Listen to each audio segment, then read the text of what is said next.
This is Jeff Altman, the Big Game Hunter. Welcome to Job Search Radio. Are you looking for a new job or interested in leveling up? Job Search Radio is your go-to resource for insider tips on job hunting and growing your career. Here's your host, Jeff Altman. Episode 246 of Job Search Radio. I'm Jeff Altman, the Big Game Hunter. I'm an executive job search and leadership coach, as well as the head coach for JobSearchCoachingHQ.com. And welcome.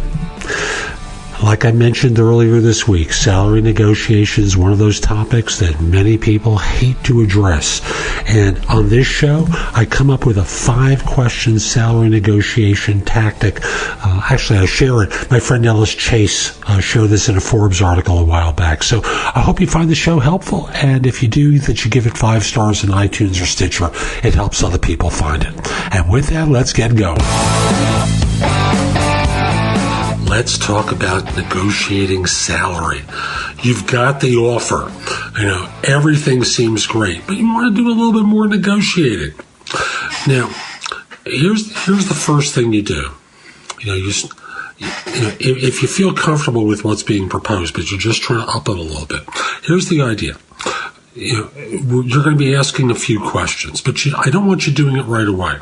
What I want you to do is say, I'm thinking favorably. Can I come back to you in a day or so to have a couple of questions answered? I just want to make sure I do this one time so we're not going back and forth. So could you give me a day here to think about it, and I'll circle back with you?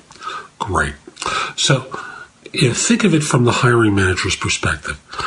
He or she thinks right off the bat you're going to come back about money. So the first question you ask is not about money. Anything but money.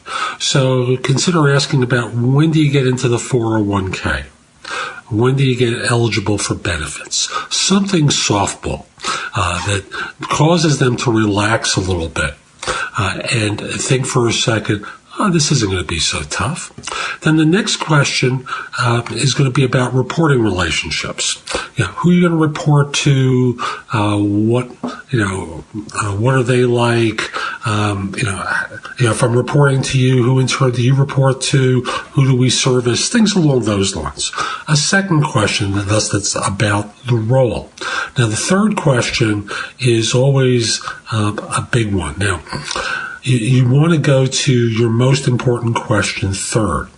Now, I prefer that you not deal with the money here. I prefer you go a little bit later into the conversation.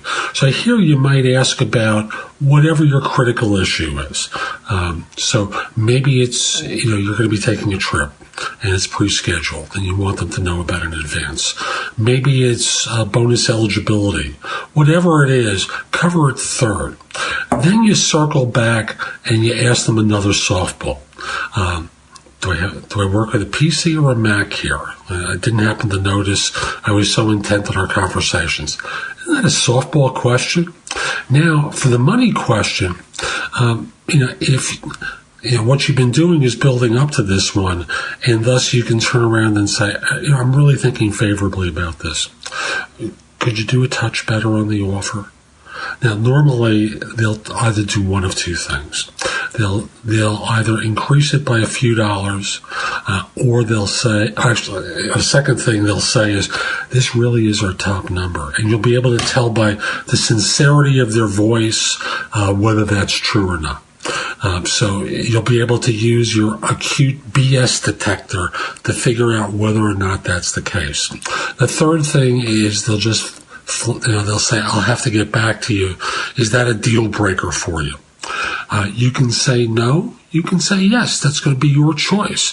Because ultimately, if this is a deal breaker for you, he or she's going to work that much harder to get the number, or basically say, forget it. And it's all over at that point. So assuming that it's not a deal breaker, you tell them that at the point. You're interested in joining. Other firms have been talking about more money with you. You have another offer at that price point. Could they do a touch better? That's the theory behind what I call the easiest way to negotiate a higher salary for yourself. That's one of my YouTube videos. Watch it. It's about 10 minutes. I think it's very helpful. But I wanted to stage salary negotiation for you here. And kudos to my friend Ellis Chase. He did this in a Forbes article, did it very well. So if you go to Forbes and search for Ellis Chase, he kind of lays out this formula nicely. So that's today's show. I hope you found it helpful. And if you did, I want to encourage you to take me up on my free 7-day trial at JobSearchCoachingHQ.com. That's my site with curated information that you can watch, listen to, or read to help you find work more quickly. And want to remind you, subscribe to Job Search Radio in iTunes or Stitcher. It helps other people discover the show. You'll get podcasts delivered to you Monday through Friday, very early in the morning. They're bite-sized morsels designed to help you find work. Hope to have you back soon. Have a great day. Take care. If you would like to have Jeff give you advice about your job search, you'll love JobSearchCoachingHQ.com. This site has all of Jeff's books and guides to job hunting available free. The ability to have Jeff answer your questions, plus podcasts and videos that'll help you with all the different parts of a job search, including writing a winning resume and cover letter, great answers to interview questions, how to negotiate effectively, whether you want an easy way or want to get tough, plus a community of people like you who you can get advice from. The site again is JobSearchCoachingHQ.com. That's JobSearchCoachingHQ.com.